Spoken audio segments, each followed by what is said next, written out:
all. Sorry about the few minutes there. We had some technical things going on because that seems to be our thing on Saturdays. I don't know. This time it was me. I shall take the blame. Turned on my computer nice and early, or so I thought, and then I came back to sit down, and it was updating. I forgot that I said it could update the next time I turned it on. So I'm like, oh. I love that computers were supposed to make our lives easier. I said with this. Okay. Welcome. I had a whole influencer moment in backstage. I am stepping into my life and living my truth. Don't ask. It's a whole thing. But welcome to Small Town World, where we talk about how to create your fictional small towns. Unless I don't know, like we can have some actual town planners that are here, like getting ideas. Wouldn't that be cool? Again, stepping into my light, owning my truth. So Be that influencer. Mm-hmm. Yes, apparently, it's a whole thing. But I hope you guys will give us a little bit of grace. We are going to try, she says scarily, to keep it pretty close to the hour mark today, because we do know, for those of you that love Sarah Cannon, I believe she is streaming today. I think she's going live as well. So we didn't want to kind of bump up against her, but we're gonna. So, and if you've never been here before, we do run this kind of like a podcast where we go through the comments and then we do the information, and then if you have any questions, put a Q or a question next to it, and we go through the questions at the end. What is this behind you, Nia? What is it?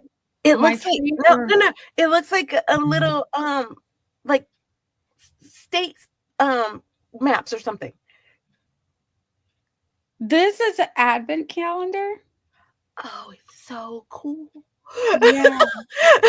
I'm sorry. I got distracted. She moved and I got distracted, y'all. Yeah, that's my advent. I make my own. It's my writer advent, which my daughter comes to steal all my candies, unless it's a peanut butter candy, in which she gives it to me. I'm with you. But it has like writer quotes. So if she grabs a writer quote, she'll read the writer quote to me. The last one she read was Jodi Picoult. It was very nice. And I got the peanut butter candy. And some of them have little candles in them, scented candles, for me to burn that day. So a variety of things are in my little tins for my advent. I think someone should make a candle advent calendar. It might save me some money. So candle making is fun. I have a candle I made a couple years ago right here. I will. We are going off on tangents, y'all. I will say I did actually, like, I made a Amazon birthday wish list type of thing for my birthday, and on there was a candle making kit that I did consider. Ooh. It's possibly a Christmas gift for myself, since I didn't get it for my birthday, but I did consider it. I mean, speaking of moving into our influencer life, I'm telling you, my channel might not look the same next year as it looked this year. It'd be we are all living our truth. A lot more of these. A lot more of these. A lot more of things like this is what I want to do. I just got to find the time to do it. I like it. A lot more of things like this, candles. I like it. I love it. Waiting to get my easel. I have an easel on my Christmas wish list. I'll see if I get it. I am not in any way near an artist like you, and I have 2 easels. So I feel like that's really weird that you'd have none. I have canvases and no easel. How is that possible? I have canvases, paint kits, oils, water kits. I don't have a desk. I don't have an easel. I have a wood desk easel that's really nice. I can show it to you after we get done if you want to see. And then I have that came in a kit from like was it Michael's that I got with a 50% off coupon for like $20. Life has so many options. And then I also, one of my friends for my birthday or for Christmas one year got me another paint kit. It actually was like a whole artist kit. It had paints and crayons and like markers and all kinds of stuff in it. And it had one of the tall like standing easels in it.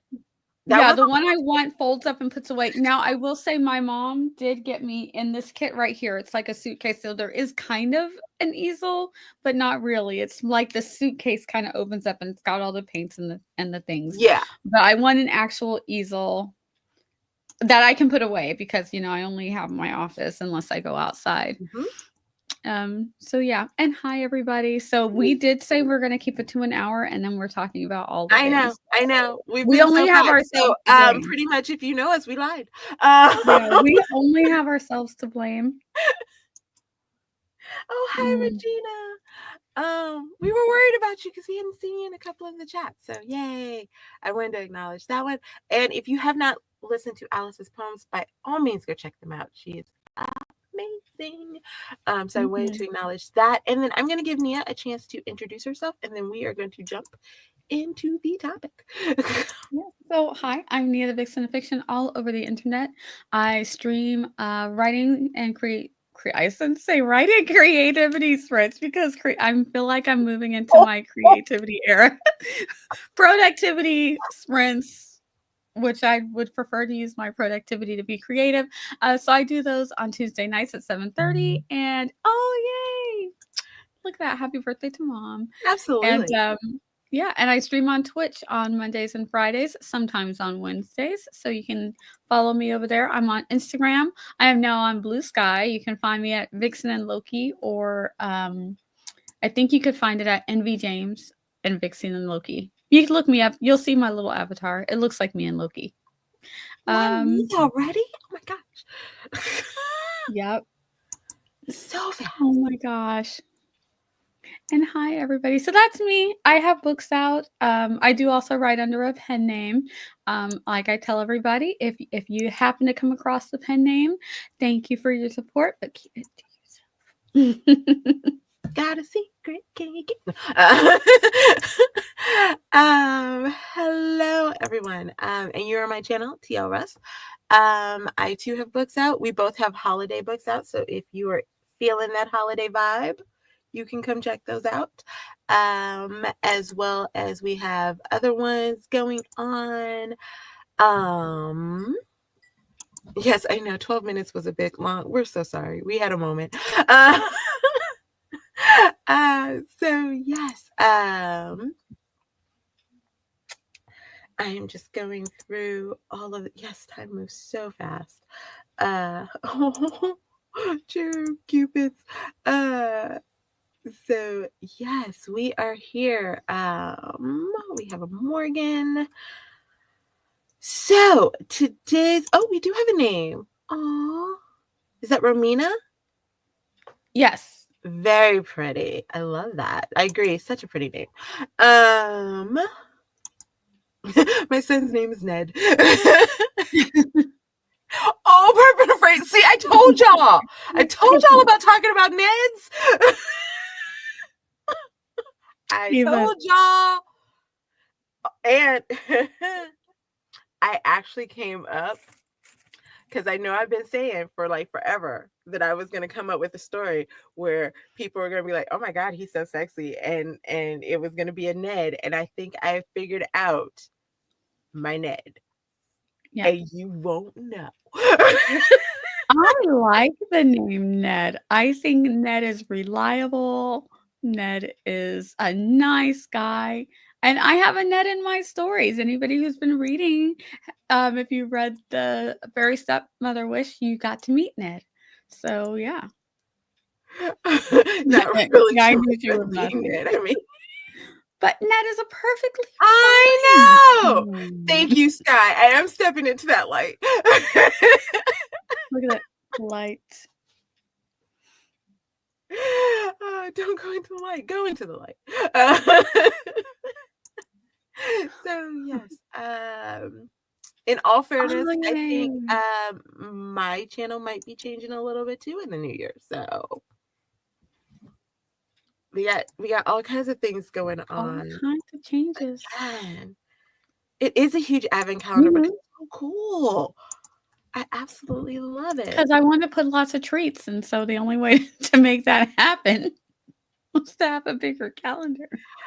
Oh, alrighty. So, oh, see a little Duskiesel. Yes. Mhm. Yep. Oh, and we have actual names for Eva's. My daughter's Autumn and my son is Isaac. I love the name Isaac. I love both those names. Now, okay, here's my thing in writing adult content books. There we go. I can't use biblical names for my main characters. I have a really hard time with that. More so because I'm like, there's just certain scenes I can't wrap my head around. It's that Christian middle school upbringing. Just Mhm. can't do it. So I love the name Isaac. I'm not positive that Isaac will be a main character in my Yeah. book. And in all fairness, I say that, and I do have a character that I kind of wrote as a side character who does have a biblical name. And then later on, I was like, oh crap, I think you get your own book. So yes, this happens, which ties into our topic. Yeah. What is the art in the back, and why did my brain immediately see giant press-on fingernails? Oh, were we talking about the advent calendar? Were we talking about the advent calendar? Let me see if I can make it fingernails. I I mean, I can't could do it. kind of see that, maybe. Oh, great! Now that's stuck in my head. I mean, I'm sorry, but also you're welcome. And now I need to rewatch that series again. Thanks, Steph. See, I told you, I'm stepping into my Mhm. influencer truth. Do it. Embrace it. Embrace Again, that is a wonderful name. Mia over there's shaking her head, but I went to if someone out there's got or will get their feelings hurt. But the harsh name options in Arthur, it is true. It is very true. Very, very true. Mhm. So I don't gotta scream.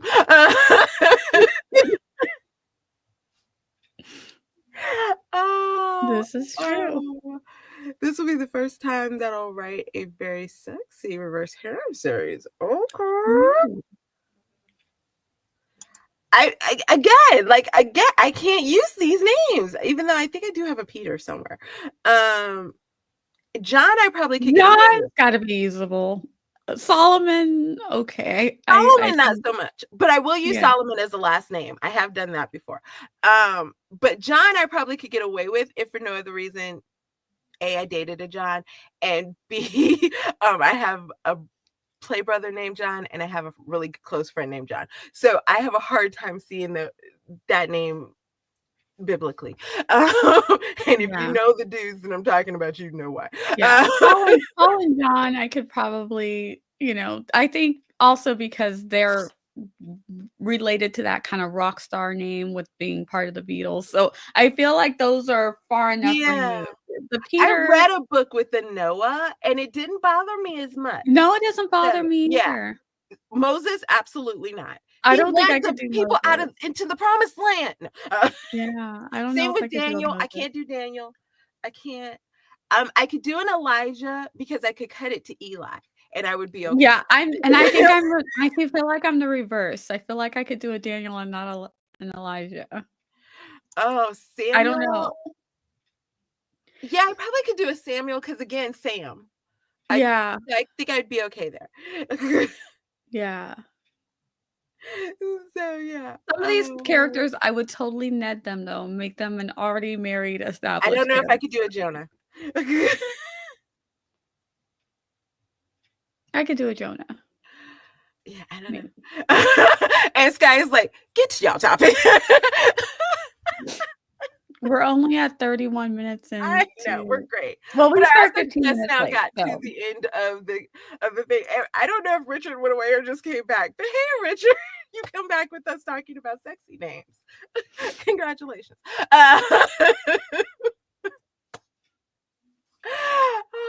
Oh, no sprints, Richard. Today we just chat.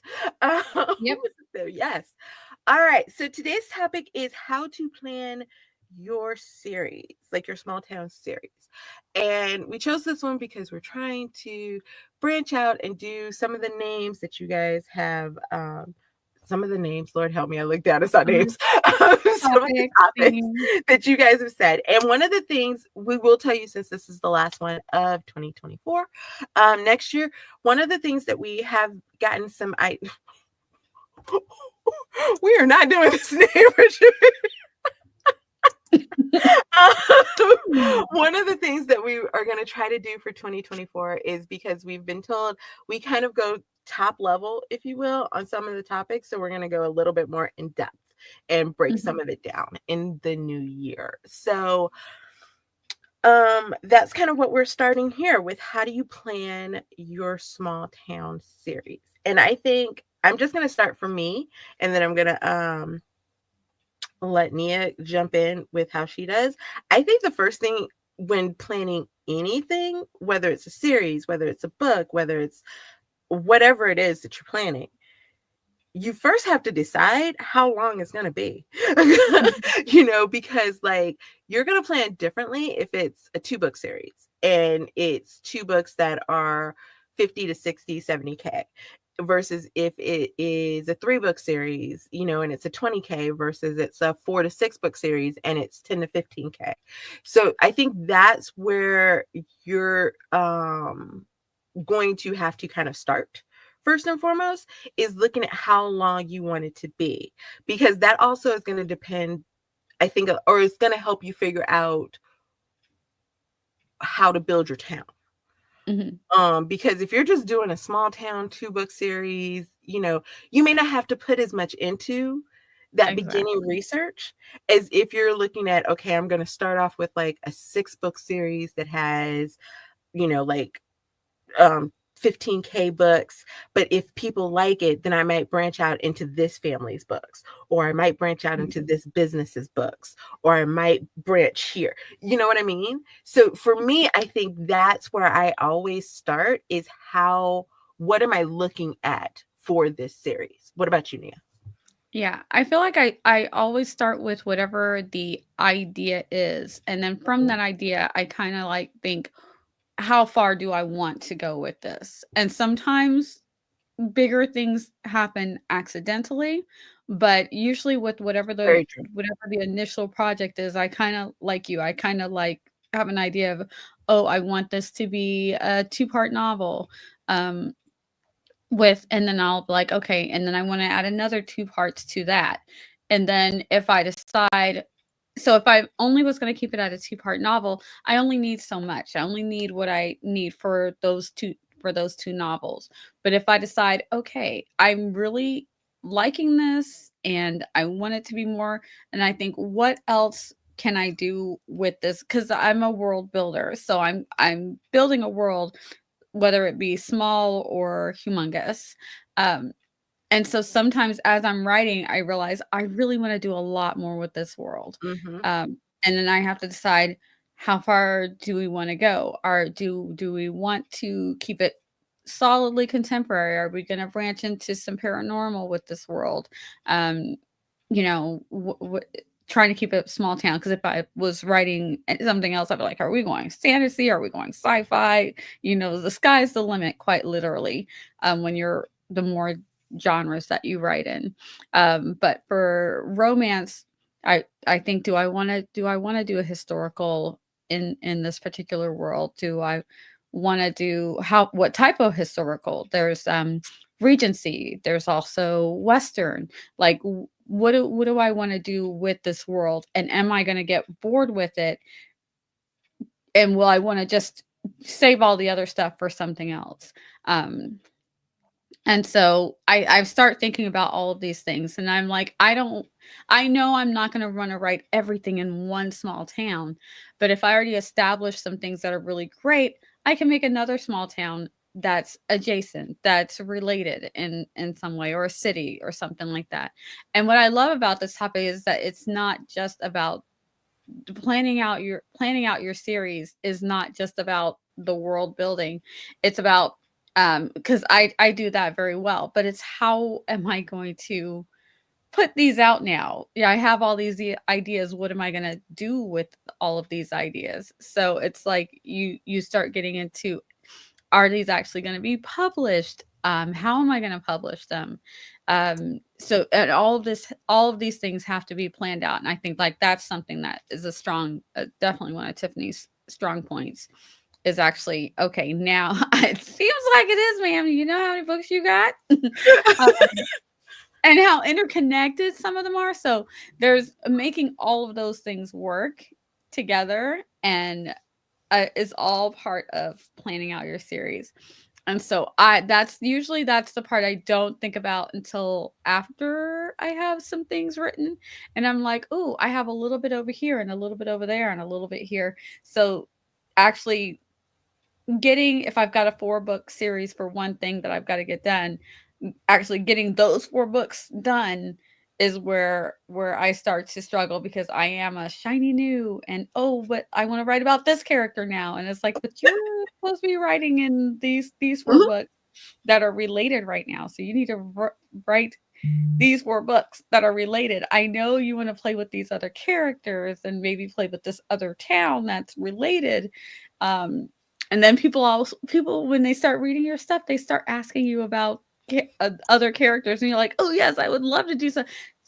And you're like, "But where is that in the planning of my series?"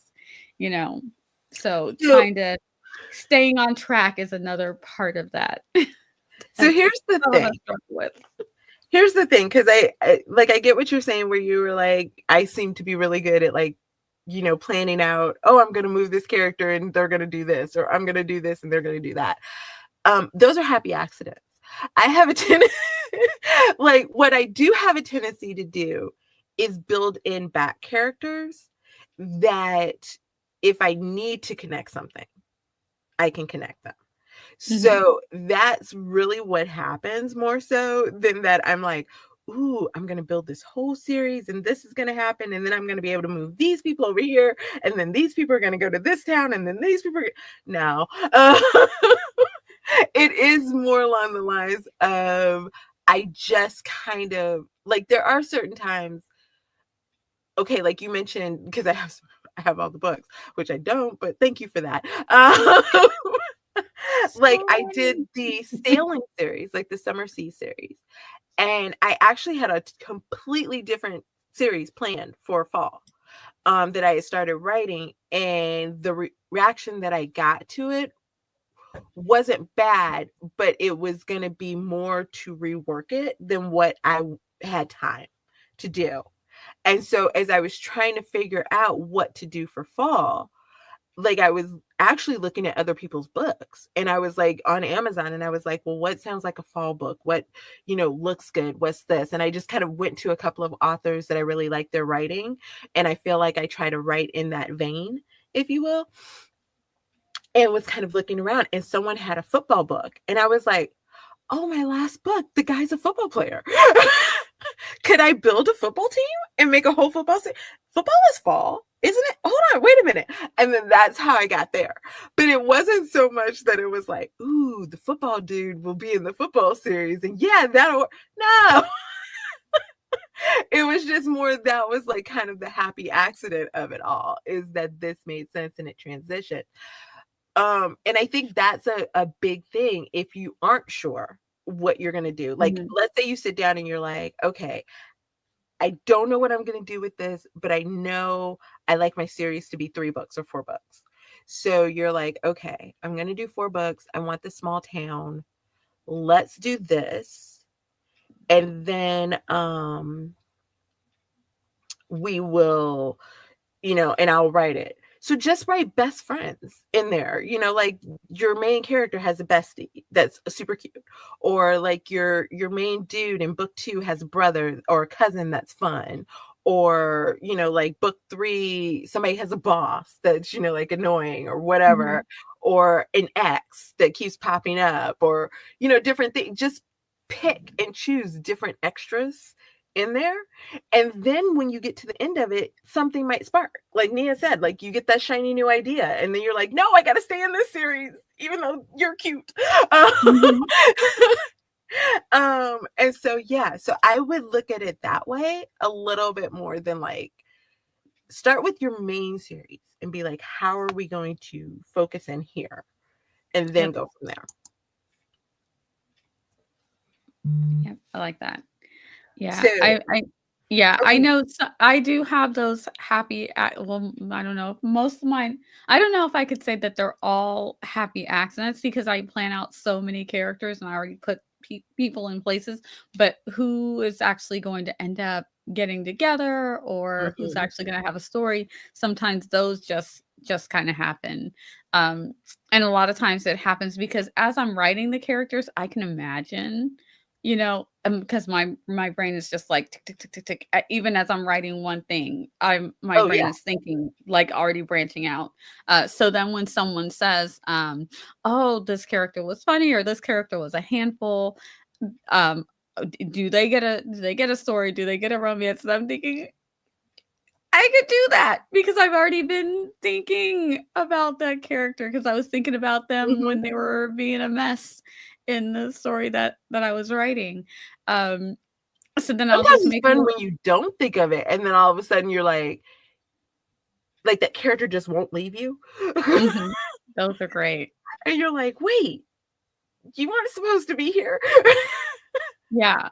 And sometimes you put them in place because, you like, I have, one character that was in the last story I released, the Mistletoe, and I knew that she's gonna be the love interest for one of the Bennett brothers, but I literally just mentioned her, so you kinda, like, get a very light introduction to her, but I'm Mhm. not thinking about her story yet, and then, the guy who owns the newspaper, and you have a couple people who start asking about that person, and you're just like, oh, yeah, I could totally totally give because he's a mess, Mhm.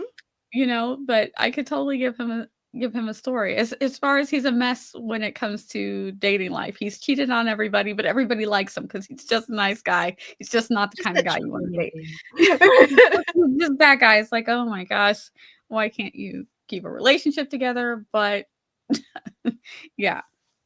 So, Oh, I'm like, "That would be interesting." It would be interesting. yes, I want more of the guy in the newspaper. So, yeah. Okay, so once you figure out, and I'm gonna let you take the lead on this one. Once you figure out your length and kind of what your series is gonna be about, because we've discussed this, that even though people feel like we have every step of everything and every person and every business and everything set up before we start, which we have told y'all we do not. Once you figure out how your length and you do have your base of what it is, do you plot kind of what your books are going to, like a loose plot of what your books are going to be about? Do you outline, or do you kind of start with book 1, and then as you're writing book 1, book 2 starts to come to you? I'm one of those people, I don't need to, write in order, which is a blessing and a curse. Mhm. I could like, with the Bennett brothers, the last brother who's gonna get a story is, like, one of the first stories because the last brother that's getting a story is the youngest one, and he goes to the institute. So, all of those stories that take place at the institute were kind of the first stories. Um, and I was like, "Well, I know this brother is gonna be a big part. Oh, he's got all these other brothers. Why don't I start writing them?" And, so I started with them, but initially, this was the brother with a story. It might be at the end of the year before I put his story out because it's much more involved because it has more to do with what's going on at the college. Okay. Um So it's a little bit different. But so I don't always start with the story that initially comes in my head. But once I figure out where I want to start, I kind of try to do those in order because things will change so much, especially with the chronologicalness of things. Um, I try to like, okay, even though I can skip around, things will change. So what I don't want to do is have all of book 3 written and then go to write book 1 and it's like, I've got to change now all of the stuff that's in book 3 because that can't happen or this doesn't work or this character doesn't exist or this character died. Whoops. You know what I mean? So and This character died. I Whoops. do yeah, I do write fantasy and paranormal, so sometimes people don't Mhm. make it. Um So I always do an outline of the story idea. It's um some of my outlines are very detailed, some are just a couple paragraphs. This is what's going to happen in this book. Some of my outlines are quite detailed and some of my outlines could be a rough draft. It really just depends on the mood when I'm writing. Um but I write something. So there's something there. I know I have an idea between book 1, 2, 1, 2 and 3, one, you know what I mean, however many books Mhm. it's going to be. I have an idea of what's going to happen. Um and with each one, I try to tell myself where it's going to end. But even with the funny thing about writing them shorter is that you leave a lot of stuff out, and which is a good thing because I plot a lot more drama that's unnecessary than I actually end up putting in my stories. And if you read my stories, you will know that there is some mess that could happen. And part of me sometimes is like, I can just let this get messy. No, you can't. First of all, we get sick of these people who are messy for no reason. We do. And we're just like, they could have just had a conversation. And so sometimes I just tie up the mess very neatly that this person wasn't as messy as we thought they were going to be. And a lot of times people are like, whew, because that it gets you thinking that could have been really bad. And I'm like, I want you to think that could have been really bad because in my mind, my mind was saying, oh yeah, this could have gotten really bad. I love And it. so the fun thing about doing shorts is that it helps you leave a lot of the mess, the unnecessary Mm. drama Mhm. that you Mhm. hear people get sick of. And it's usually the thing that people complain about the most when they read a book. There was some, this wasn't necessary, or why did he do this thing? And then it drags out, and you have the long third act breakup that people. I love a third act breakup. Don't get me wrong, I love it, but I just need it to make sense. And I need for people to be adults and have a conversation. If you're adults, let's have a conversation. Yes. You know what I mean? Give me a good third act breakup that's got a reason. Um, Can I then tell you, I'm there's here. a because that's normally my huge issue. Like I love a good Hallmark movie, but that is normally my issue with a Hallmark movie is that third act breakup because nobody will have a conversation. And there is a movie with one of the sister twins. I think it's Tamara. Mhm. And there's a line where, and it was one of my favorite like things ever, where her friend tells her, you know, whatever could start the misunderstanding. And her friend, I want to say, says something to her, and she was like, you need to talk to him because women, or she was like, because real or what is like women have conversations. And Tamara's like, and you know I'm a real one. And, and so she Yes. goes and she has a conversation and they still end up breaking. There is still a third act breakup. No Yeah. spoilers because it's a Hallmark movie. But it makes more sense. The thing that they end up, you know, having the issue about, it's not the misunderstanding. It's Yes. what comes from that actually is a serious something that they need to discuss or that it becomes an issue. And I absolutely adored that because I was like, okay, now this is a third act breakup I can get behind. Yeah. Exactly. Exactly. So I like to plot these things out. I like to say that this is what the little twist is gonna be. Sometimes it's the 3rd act breakup, it's not even something that is either person's fault, and I like those too. It's like, this is Mhm. just their circumstance, Yes. and I like those because that means now these 2 people are gonna work through the circumstance if I wanna get them Mhm. to and they're happily ever after, and that's the goal whenever we're writing romance. So I like to have some sort of outline so that I'm not going into a story like, okay, I have Jack and June and nothing's going on. I got nothing. You know what I mean? So I'm like, what are you two even doing? So if as the ideas come to me, I try to go ahead and dot this down that this can be this can be their issue, this can be, their goals, and just jot those things down so that when it's time for me to write that story, I'm not just like, oh, I don't even have an idea. Because otherwise I'm just gonna go pass on that story. And when you're putting out series, you Mhm. can't just say pass next. It's like, no, this is a series. This is book 3 or 4. Right. You kind of need to have this one done. Like, kind of a little bit of a clue. Yeah. So yeah. I okay, so I am full on pantser. Well, plancer. Most people know that.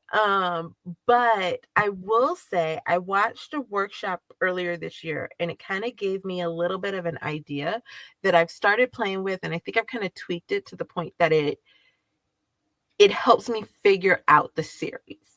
And the idea is that I kind of go through and I kind of figure out the tropes that I want to play with in the series. So I make kind of a list of the tropes that I kind of want to play with, and almost like, because okay, here's something that most people maybe don't know about me. I love a puzzle. Like, if you can give me puzzle pieces and I can make set, but more like I like puzzles, but I really like, like, give me, like, Mia knows, give me a schedule that you need me to figure out. It's like a puzzle. Where can I put times for all the different stuff? Give me like a seating chart. You need people sitting down. How can I put all the people together? I love a good thing like that. And so I will sit down with my trope list and I will start to put like my tropes together. Like, ooh, this trope could go with this one, and this could go with here, and ooh, this could tie into there. And so I do that. And then once I do that, it almost feels like each story starts to kind of make sense in my head. Like, if I'm looking at, like, oh, here's a brother's best friend that could be um like a second chance, that also could have maybe um like a grumpy sunshine, or something like that. Like, it starts to make sense. And then I'm like, oh, okay, so what if this was this? And then they dated in high school, but he broke up and now he's all bitter, or she's bitter, but he's still happy, or this, and Yeah. everything. And then that comes together. But then that also leads into, well, if we got a brother's best friend, now we have a sister. Could the sister be, or the brother, whoever it is, be the next book? Okay, well, what have I picked out for that one? Oh, we have a fish out of water, and this. Oh, maybe somebody moves to town, and then you have this person, and then they get together with this person. Do they come with a friend? Maybe they do. Okay, so maybe the friend is this person. And then that's kind of how I find myself building my series. And I find myself doing, once I figure that out, then I will write like maybe like a small paragraph of what each book could contain. And then that gives me a roadmap for how I kind of put the rest of the series together, and whether it's a Mhm. long series, a short series, or what's going to happen. But yeah, that has been kind of fun for me this year. And I've also found, okay, so if anybody has read the Jewel Agency series, I don't think this will be kind of a like, really, but it might make you go back and go, huh. I have a tendency to write a series, especially something like that where they're standalone but they're very interconnected. I write them kind of like a third act or 3-act structure, or Save the Cat, because each book kind of goes in that arc of kind of like, you start at the beginning with the inciting incident that then leads you to, the resolution and the new world kind of thing. And so, Alicia, you're so funny. She's like, I would love to be a fly on the wall when you brainstorm your story. No, you would not, because it's crazy. Uh, you would be surprised the random stuff that happens up here. And so I also tend to talk out my stories. So I don't know if you've done this, Nia. One of my favorite things to do when I am kind of plotting a story or thinking of a new series or any of that is that I will turn on my voice recorder on my phone and I will just like talk out whatever it is that I'm trying to figure out, and somehow going back through all of this stuff, then that's sometimes how I'm trying to figure it out as well. Yeah, I definitely talk them out, sometimes out loud. I wish I would hit voice recorder sometimes, but I'll just be doing random stuff and I'll just be like, yeah, and I'll just sometimes I'm even having the conversation with my characters. And then once I like something, Mm-hmm. I'll go and I'll jot it down. And the number of times that my kids or my husband have walked in on me and be like, "What's that?" And I'm like, "Nothing. I'm literally not talking to you. I'm just talking out a random story." I will do so. I do try to do it when I'm not with people because, yeah, you Yeah, have I'm more not with people them. They around just you walked than I do. in, and I'm so enraptured in my thought that I don't even notice them. I'm very good at tuning out. But like, okay, so like yesterday, I had a bit of a drive. And so I'm in the car, I'm by myself. I just turned down the music and I turned on my voice recorder and I just started talking like to my phone. I put my phone down on, the console and I was just like, okay, so I know that we have this person and we have this, and originally this was the idea, but what if we do this and and really I totally changed the whole plot of my next series. Or for the first book of my next series. Like I completely rearranged and moved a character into a totally different town and all kinds of stuff. But yeah, like that's kind of the fun of it for me is then, and sometimes even like I'll record it, but then as I'm reading back through it, I'm like, well, that doesn't make sense. How was I going to do that? And then in trying to figure out how I was going to do that, I actually come up with Mhm. what the right thing is. So if you do have like just your notes app on your phone or a voice recorder, um, Notion has been a new one that I've been recording my thoughts into. Because you know me, I'm a Notion gal. But yeah, and on your phone is just like basically you go into like your typewriter and then just press the Yeah. record button and it will transcribe. But yeah, and it's fun for me. I highlight the stuff that's important, uh, bold it if I have to make it make sense. It looks kind of like my newsletters that I send out. And so yeah, it's like that's kind of my fun place to kind of plot and think of things. So I have another question for you, Nia. Mm. So okay, we figured out how long the series is going to be. We've kind of plotted out what the stories are. Do you figure out all of your characters first? Or do you just figure out the characters that you need for story one? Or for the first story you're going to write? Um, a little bit of both. I definitely figure out the characters that I need for that story. Um, but as I need things, I also will just start adding characters. And sometimes, and everybody, you don't need to do all of this, but sometimes if I know that they're going to have siblings, I kind of do want to go ahead and Mm-hmm. put them because I don't want to. I have this weird thing, plot hole girl who doesn't like plot holes. Coming from fantasy and sci-fi, um, I don't want to have someone who doesn't have siblings and all of a sudden later on they do. And it's because I didn't plan it out as I should have. So I if they have siblings, if they've got a parent who's died, um I try to like that much, yes. If they go to a store and I feel like I'm gonna use this shop again, I want to say this is the owner. because then maybe that owner's got kids, or maybe that owner gets a romance of their own. So I don't want to mess something up. We're gonna mess things up no matter what. No matter how much you plot, you're gonna forget something or just change something, by accident. So the accidents are gonna happen. So as much as I can minimize those, I do. But do I need to know every single person in the town? No, I don't need to know every single person in the town. No Okay. dogs are in here. I was looking for the heater. Oh, there's one in my room. They keep the house very cold, and they know that I keep a space heater, but I don't have it with me. So funny. Oh. So my daughter's actually getting cold. She should probably just turn on the heater. Anyway, besides the point. It's very cold here in North Carolina for some reason. It's really cold. Okay. It's a little chilly So, here too in Missouri. yeah. So, And yet the guys are running around still in shorts.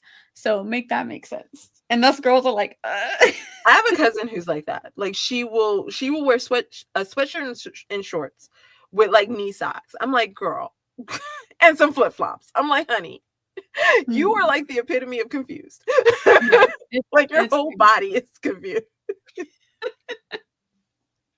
So yeah, so I don't need to know really every important single to character. I don't have to have them all. But I feel like if I'm going to have the people go to a place, or if they're going to go to a farm, especially if they're going to do something that's really fun or something that could possibly be recurrent, I want to have kind of those people in place so that I can use them again. Or I don't say that the mayor, if they go to an event, and the mayor is doing something, ringing a bell or cutting a ribbon, I don't want to then later on be like, it's name the mayor something else when it's a parade by accident. You know what I mean? So as characters come along, I definitely make sure that that I go ahead and don't just say the mayor. Go ahead and give the mayor a name. This is who the mayor is, and that way that character bio, if you guys remember, we were talking about building up our world building. We have our character bio sheets. Every time I use that character, I just jot a little note. They were in this book. They were cutting a ribbon. This is the name. I gave them this name, so that I'm like, okay, now I know what the mayor's name is. Yeah, that type of thing. I agree. I mean, there are like if you read the Elfing series, Mom Kringle doesn't have a name. Neither does Dad. I think Dad's Chris, because obviously Chris Kringle, or Crinkle rather. But Mom doesn't have a name, mostly because I couldn't think of one. So she's just Mom. So I will have certain people like that, like in the Stormy Cobras, Coach is just Coach. But he's such a small part of it that I didn't feel as though he specifically needed a name. Like for me, sometimes it depends on, because like there's a secretary in one of the stories that realistically could have gone just by his secretary is at the desk, but because they're speaking to her, with how they're speaking to her, it felt like she needed a name. And so I did end up giving her one. So I think that's maybe a little bit of a difference between us. Like sometimes I don't always give like those extra characters names, but if I do give a name, it is written down somewhere, because I am that person. I will rename a person in the middle of the story. Like we haven't even gotten out of the actual story that they first show up in. And I will rename them. Sometimes just in my head. Not even on paper. No, I definitely do that. If I use them, I go ahead and give them a name, even if they're just the barista, and they're not even the main barista. I figure if I use that shop, that barista is probably going to show up again. Like you can definitely tell the one that's going to get their own story, because they're usually the ones that have a conversation with the character. But there's always the other person who's like actually the one making the drink, or the one actually taking the money. I make a note of that person. Yeah. Now I will do that. Sure. Like because I have had in one of my stories, like they go to, it's like that. It's like they go to like the diner that people go to get like their morning drinks or whatever. And I had a name for the woman who runs it. And then when the person walks in, they said something about the regulars sitting in the corner. And I was like, well, then he would know what the regulars' names are. And I was like, okay, well, I got to give them names. Even though I don't Mhm. think any of them ever say anything, but I was like, they're the regulars. It makes sense that, Yeah. at any given point, somebody's going to walk in and they're going to want to know who's in there. We need the same people, type Yeah. of a conversation. So no, I full on get that. I I think the other difference is I will name my main people once I figure out the stories, if you will. I will name the main people. So if it's a 4-book series and I know there's going to be 4 couples, I have at least 8 names. If I Mhm. know there's I'm really getting into including parents and like grandparents and stuff like Yes. that into my series now. Um even though I do still have an awful tendency to kill off them. But I don't know why. These are adult people. It's not like kids and adventures, like when they need, parents not to be there. So no, I'm killing them off now. But uh, I will like if I know it's a family unit or that there's going to be a couple, like a sibling or whatever, I will maybe come up with the parent name, Mhm. um, even if it's just again Ms. Mom Claus, um, or something like that. I, if there's a best friend that I know, like I have, can I say this?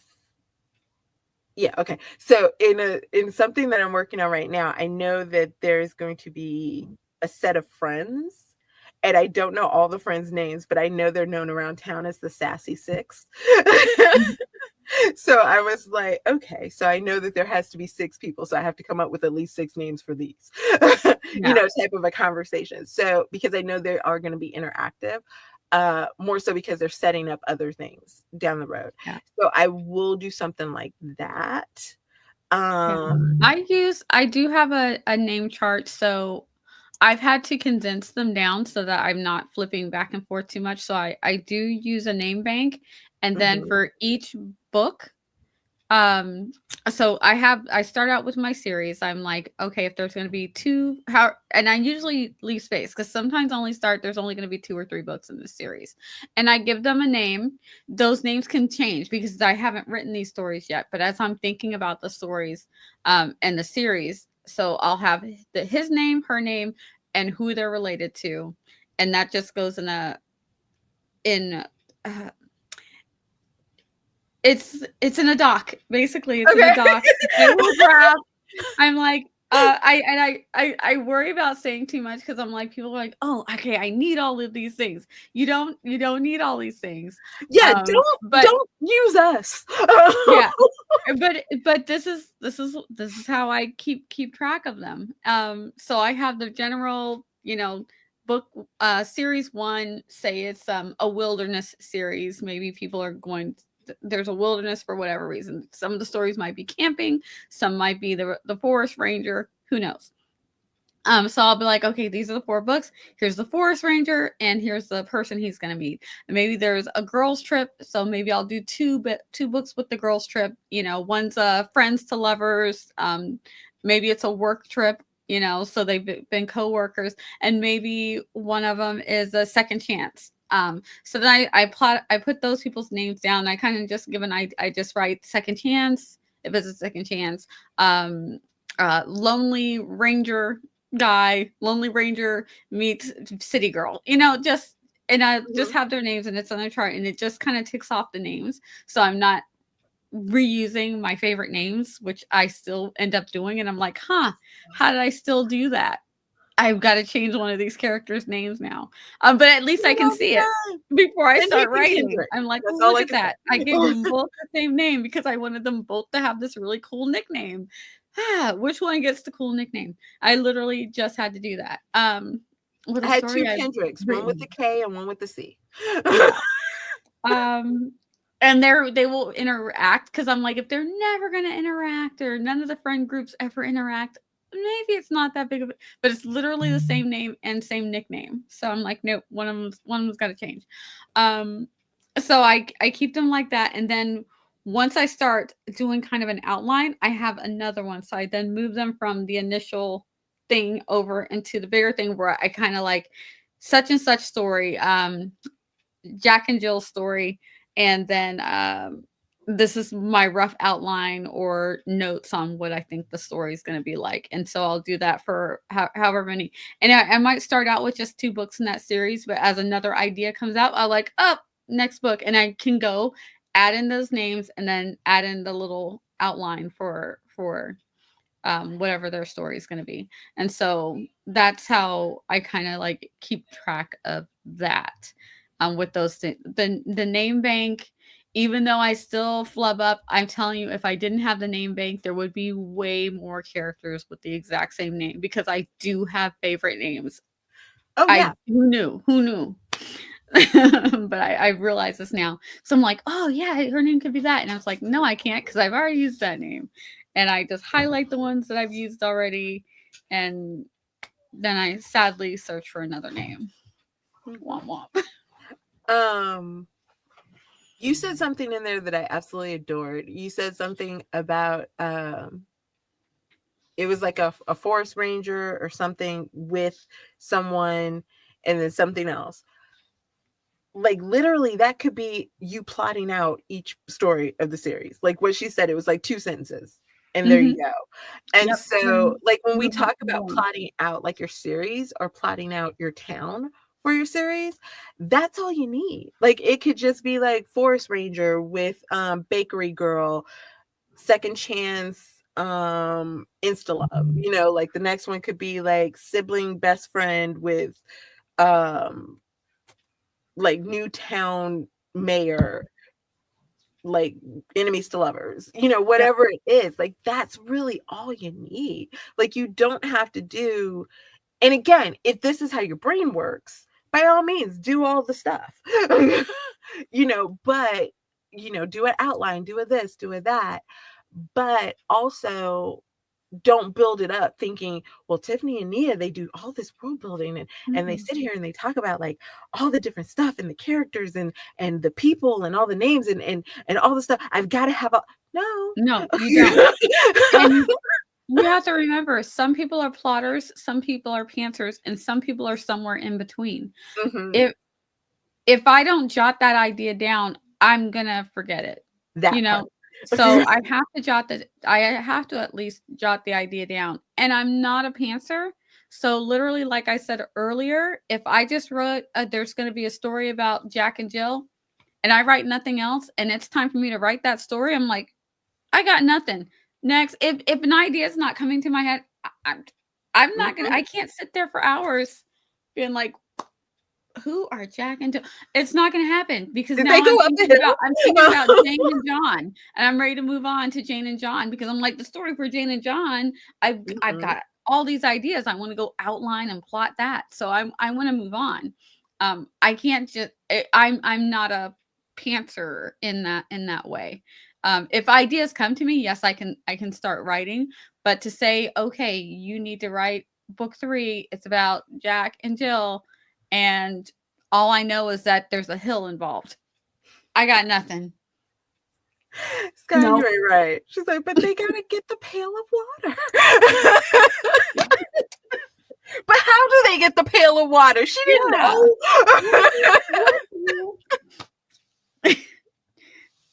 Did he not chase after her when she fell down the hill? Why are they breaking up? Did he push her? Like, what happened?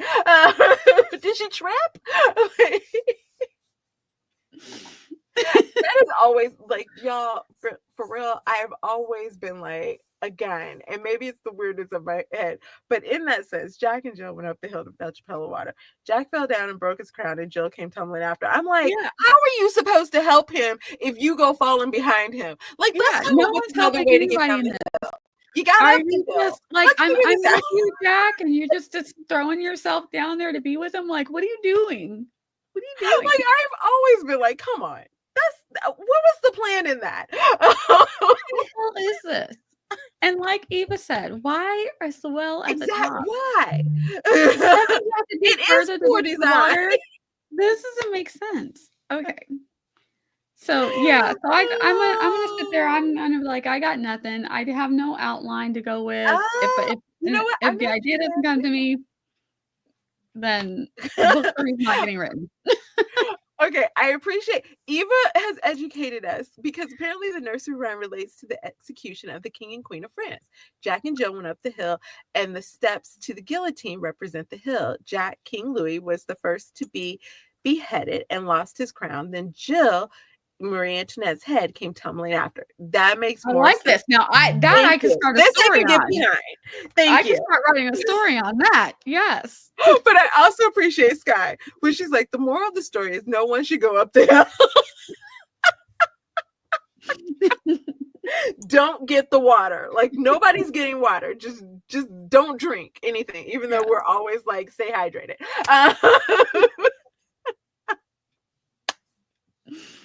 But yes, See, that I can get I behind. have Okay. written down those plots and those premises by the time I get to book 3. Otherwise, if Yes. I only got Jack and Jill, I'm like, yeah, no, next story. It really is proof that all nursery rhymes have dark beginnings. Yes. Mhm. So, okay. So once we start, and this might be our last question. So if you guys have other questions, put them in the chat or in the comments. Put them in the thing, and we'll go through them. Okay. So we've pretty much kind of figured out, you're going to write the series, you know your characters, you kind of have a rough outline of the town, of the people, all the different stuff. As you're writing your series, like you've planned out kind of your small town, you've planned out your series. At what point do you, if you need to decide, if you don't need to decide, at what point do you stop and be like, this could go somewhere else? Like, okay, like how we were talking about, you get the shiny new idea. So at what point do you see, if you're going to figure out that there's additional stories to be had and this could branch out into another series, or where you're like, nope, this is it, at what point do you kind of start to see that in your head? This one's a little bit harder for me because again, I'm coming from epic fantasy romance where things Mhm. can go on and on and on. For 6, 7, 8 books, as some of my favorite writers have many, many books. So it I feel like for me, I can always see who or what the next story is, and Mhm. it's a matter of just saying, "Okay, I'm going to just tap out with this one at this point. This is enough." Um, where I know some people are like are very much more strict. We're like, "This is going to be 4. That's it. Then I'm going to move on to the next." For me, there's always kind of a little bit of an open door. With the romance series that I started for Codename Penny, it was that way. I was like, I know it's going to be these 2 novel length books, and then there could be a sequel that will also be either 1 or 2 novel length books. That are taking place in different places. So that's what I knew it was going to be. And then I overwrote a lot and had a lot of characters that I wanted to write about. So as I started taking out the extra and excess plot I said, well, that's a whole story. That's a whole short. This is another short story.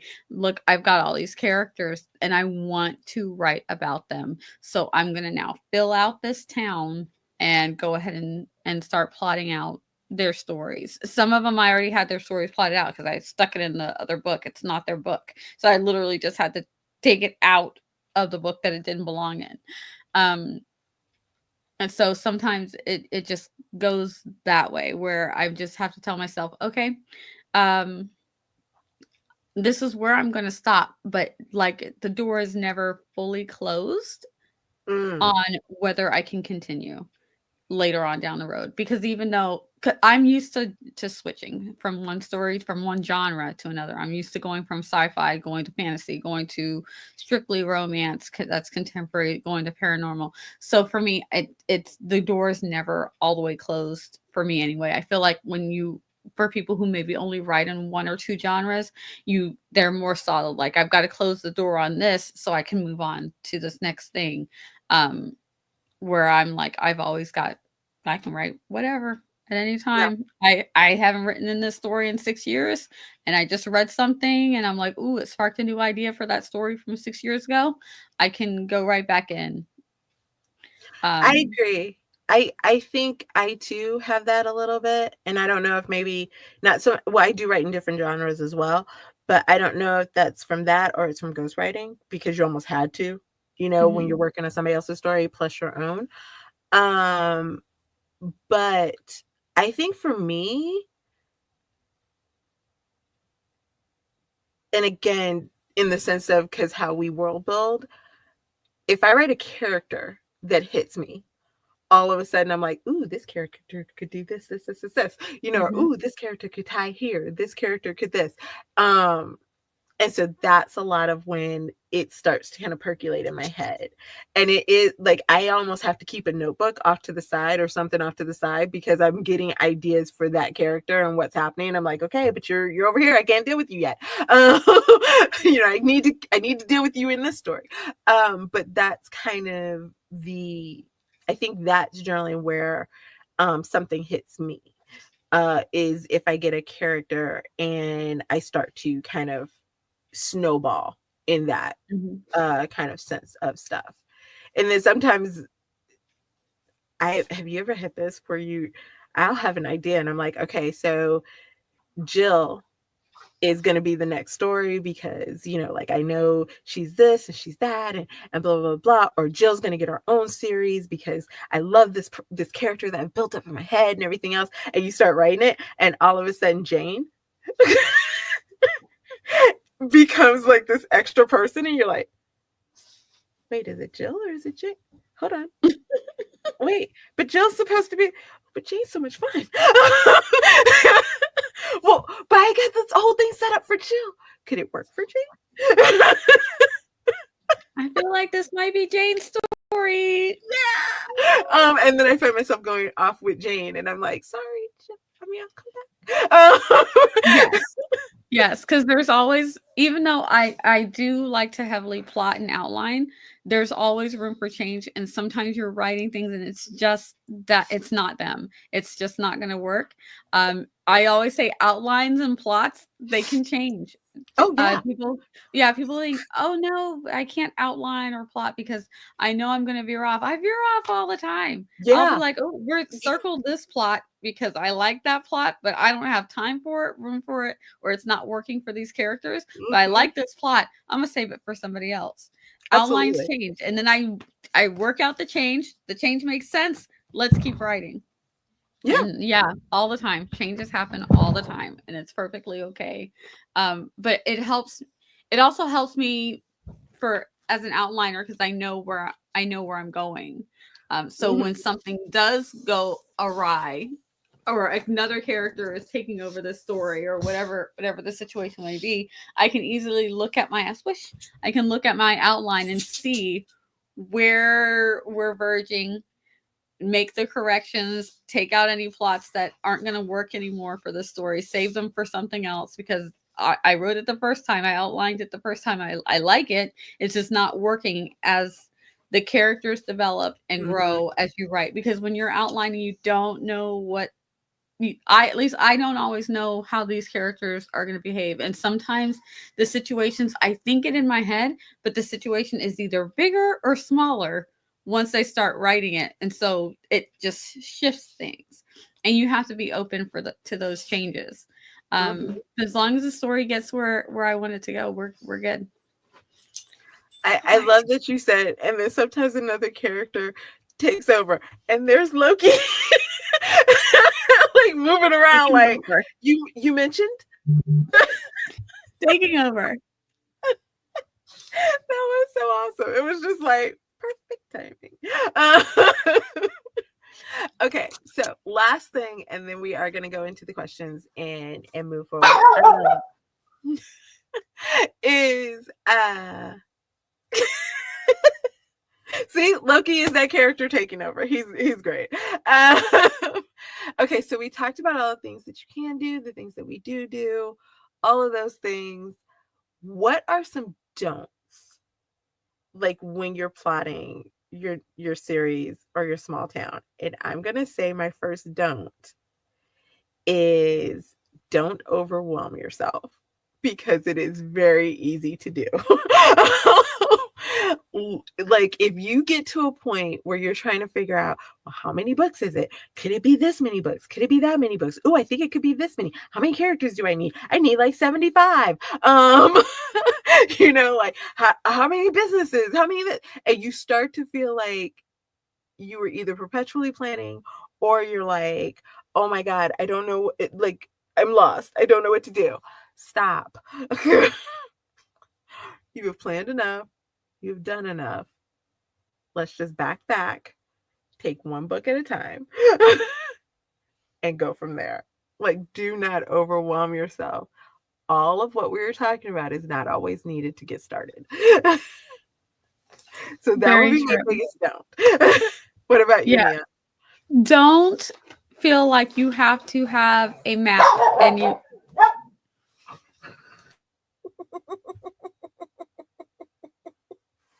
I love sorry, it. the mailman is literally delivering something, so Loki is having a cow. But I'm gonna guess where she's going with that is because both of us have talked about having maps for our small town. Don't feel like you have to draw a map. You have to have somebody make a map. You have to somehow like get a map. You have to, develop like these major drawing skills in order to make it.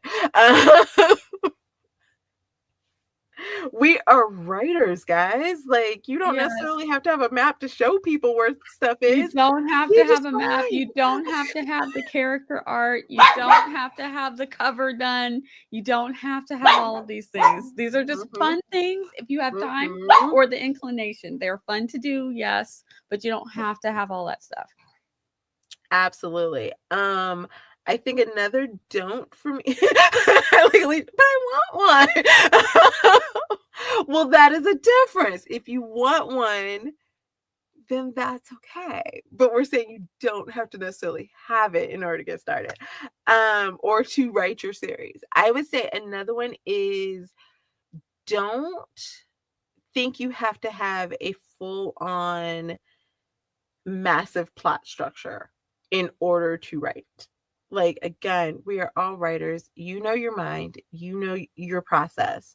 If you need an outline to write, that's one thing, but don't think that you're like, oh, well, I can't write a whole series or I can't write this whole small town because I don't know everything that happens in the small town.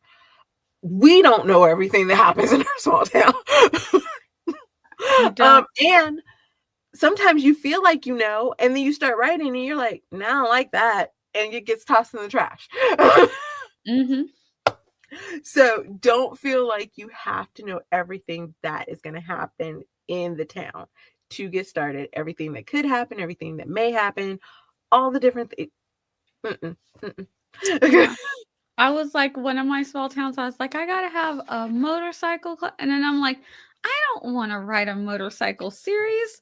Well, I don't need to have all of this. No. So I And I stopped. think my I said, no, suggestion we're to not that doing no motorcycles.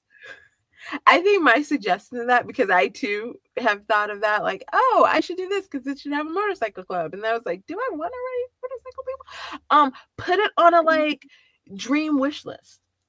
Like if you get ideas and you're like, oh, it'd be cool to write like music something, or it'd be cool to write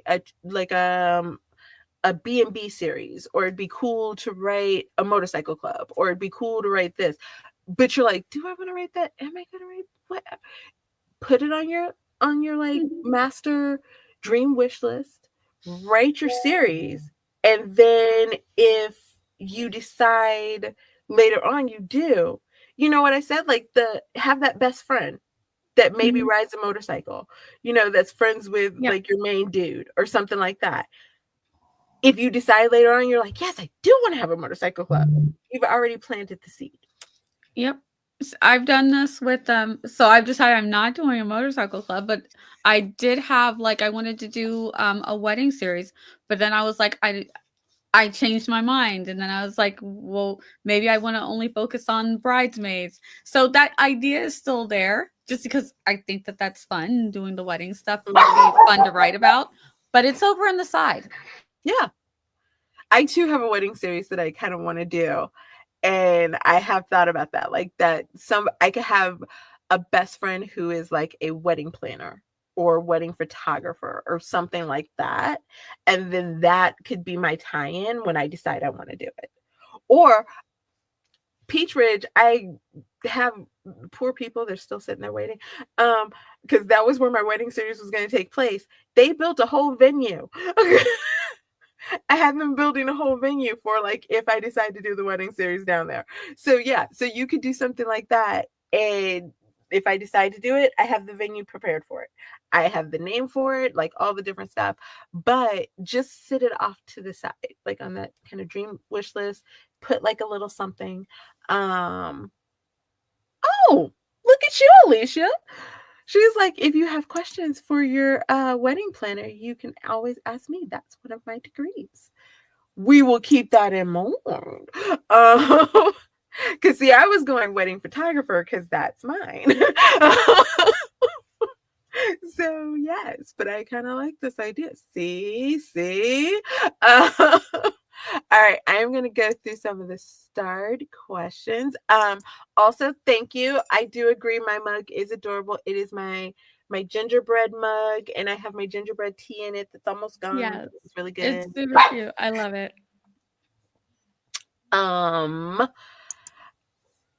And I love that you said we both plan our series the same way. So yay.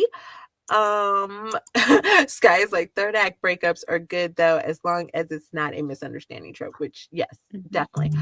I do write male female romance. Nothing against male male or female female. I just don't feel like that's my area of expertise. And so I don't want to offend or mess up anything for anybody. And so that's why, I mostly do male female, but hey, if you can swing it, swing it. I think you also mostly do male female. Yes, I do male female. I do have male male and female couples that appear in Yes. my stories, but the romances in particularly, I tend to write what I'm comfortable with making Mm-hmm. sure I don't want to mess things up as well. Mm-hmm. So yes. Yeah, I do. You haven't met them, but in one of the series, I do have a male couple with it's an interracial couple with an adopted African American daughter. They're adorable. I love them. So yes. Eva said the wealthy, kind-hearted elder of the town died, and everyone at the wake is now a potential love story, while the first is the estranged son of the deceased, widowed himself, returns home. Like, she's got a whole plan. I like it. This guy is like, oh, it's something. This is when she was saying, Alicia was saying she'd like to be a fly on the wall while I'm plotting a town or a series, and I'm telling you, she says it's entertaining, but it's strange.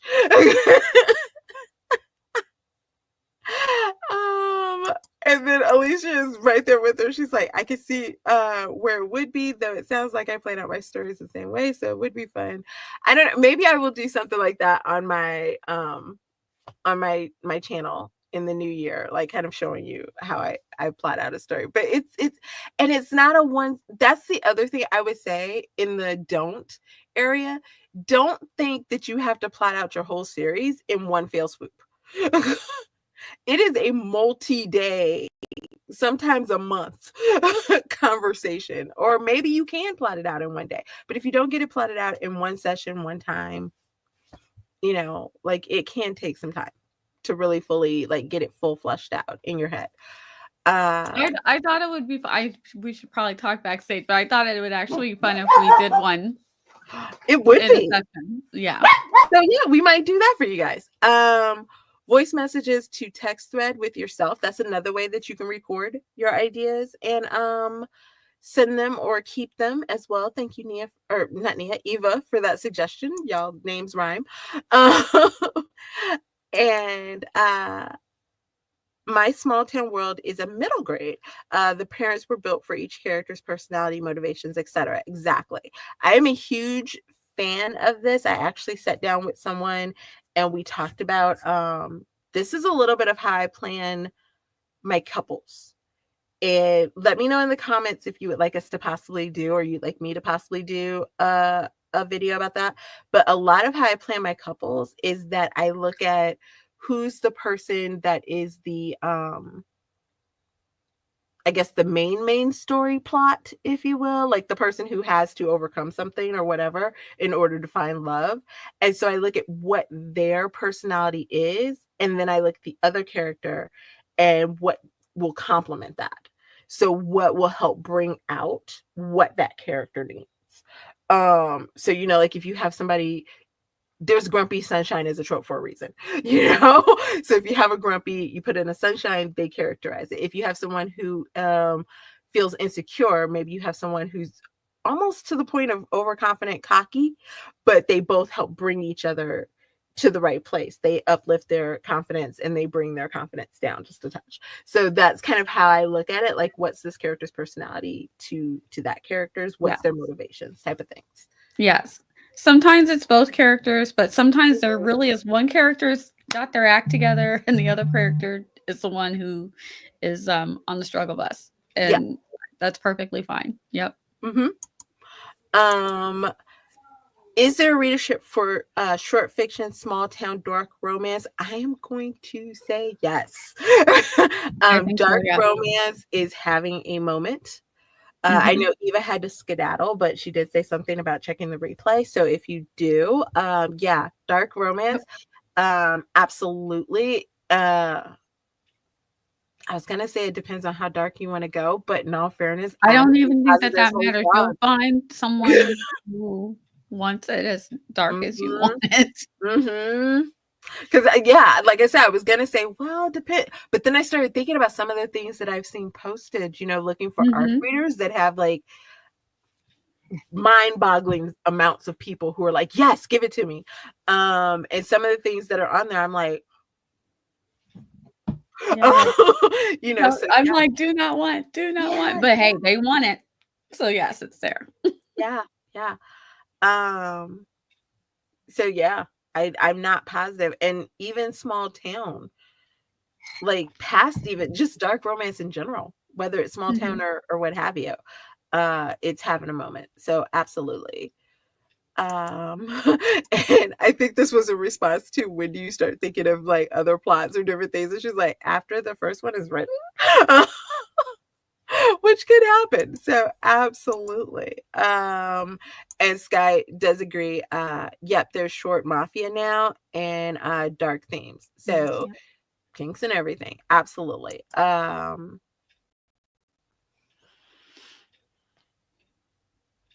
we don't try to get political here, but I am going to say this. We shall see going into the middle to end of next year. If that trend changes. But and if you're in the US, you would know why. Yeah. And what I'm speaking of. But I honestly don't think that it will. If anything, I think it may what they want. Emerge higher. The covers might change. Yes. The blurbs might change. In the sense of what is said and what isn't. But I think when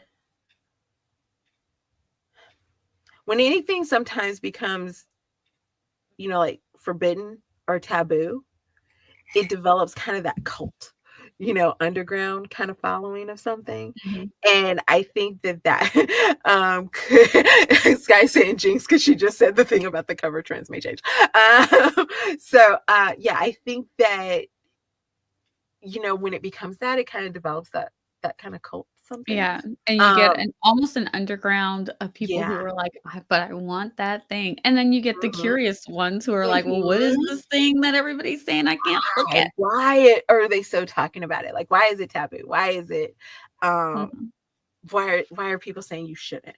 You get those people, or the people who just, for lack of a better way of saying it, are repressing something. Like it's something that they want to know, or something they want to be involved in, but they don't want other people to know. Um, so, and Sky's so funny. She's like, y'all can always publish in Canada or Europe. And so, yes, that is a possibility as well. You can Yeah. always market yourself to other areas. For some unknown reason, my books are really huge in Australia. So thank you, Australia.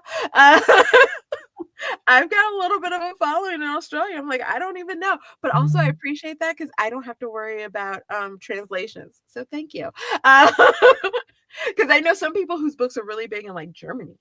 So Yeah. then you have to look at like, well, what's the Like, "Oh, do translations? they What's that gonna understand be? it? Yeah, do I Type of need to thing. So translate it?" yeah, Australia, I don't have to worry about the translations. Thank you. Not that I would, not welcome the German population. By all means, come on in. Welcome Uh, all readers. so yes, but yeah, there's always those options as well. Alicia says mine are getting a lot of reads in Europe for some reason. So yeah, you never know because there are people who do, their books trend in other countries and like trend big in other countries. So always look at your numbers and see where your people are coming from because you want to, make your readership happy. Mhm. Welcome them in. See what they're liking. Yes, absolutely. So, speaking of, and then we're gonna go. So I put together an end of the year survey for my readership and I put it in my newsletter on Wednesday. And I was like, even as I did it, I went, I feel like this is getting buried because I have so many announcements in my newsletter. Because Wednesdays was a hefty newsletter. And I was talking to someone who's a friend who's also a writer. And I was telling them I was like, nobody's filled out my survey, but I wasn't really sure who would and blah, blah, blah. And they were like, there was a survey in your newsletter? And I said, see, I knew it was going to get buried. And they were like, no, I read your newsletter. There wasn't a survey. And so then they pulled it out while we were talking. They're like, okay, so there's like Elfing Mine, the cover reveal. There's like this. There's like the. Oh, there it is. So if you're going to also survey your readers and find out where they are, yes. I'll have to start a publishing company just for the peeps who may need an offshore publisher. I mean, I'm not mad at it. So yeah. So Nia, do you have anything else that you would like to share? Any other thoughts? Any other comments? Anything? I'm just gonna say, if you have any questions, you guys can hit us up during our writing and productivity sprints. We're always open to asking questions. Um, if you have any ideas for topics, or if there's anything that we talked about today that you want us to, dive a little bit deeper into, let us know. Mhm. Because it's funny because we ask you guys for topics and we also come up with topics, but we never know like Tip said before we go on to the surface, but we never know what part of the topic you guys want to do a deeper dive into. That So part, if yeah, you ever do, just let us know because we're here for it. I could talk about this kind of stuff all day long. absolutely.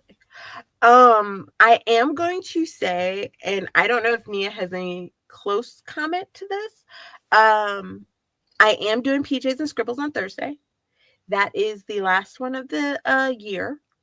Mhm. Um, we do not have a forum, Sky, but that might be a good idea to have a forum for suggestions and stuff like that. Thank you for that. Thank you for that suggestion Yeah. of a suggestion form. I am doing PJs and Scribbles. That is going to be the last one of the holiday season because it is the holiday season. And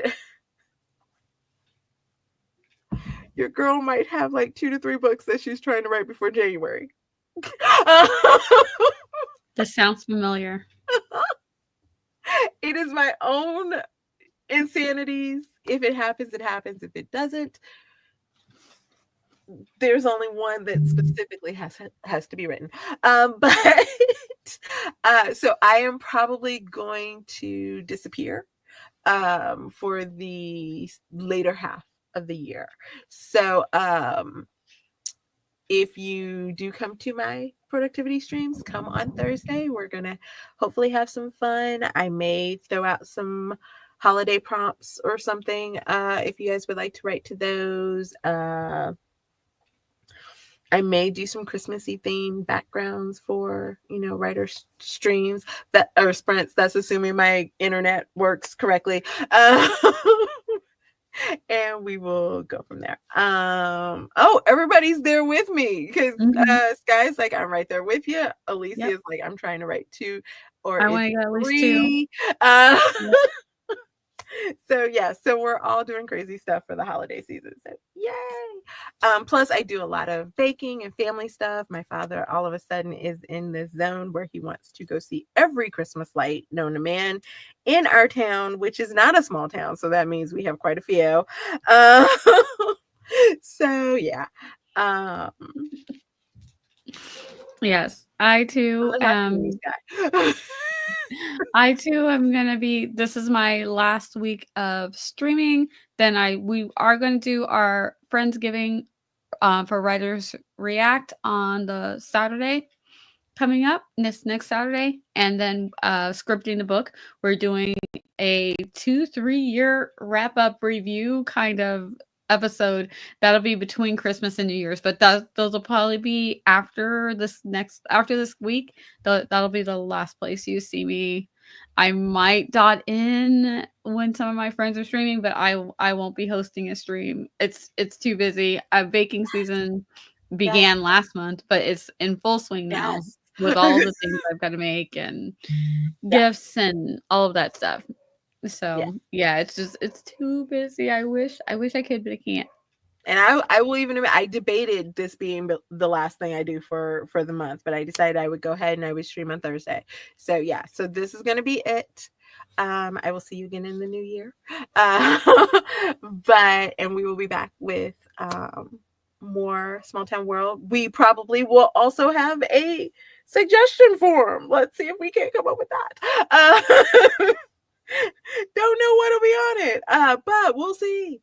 I also have some ideas of possibly reaching out to some different people and seeing if they might be willing to come on and share some of their small town conversations with us. So yes, for that, or with that, guys, I think we're gonna bid you adieu.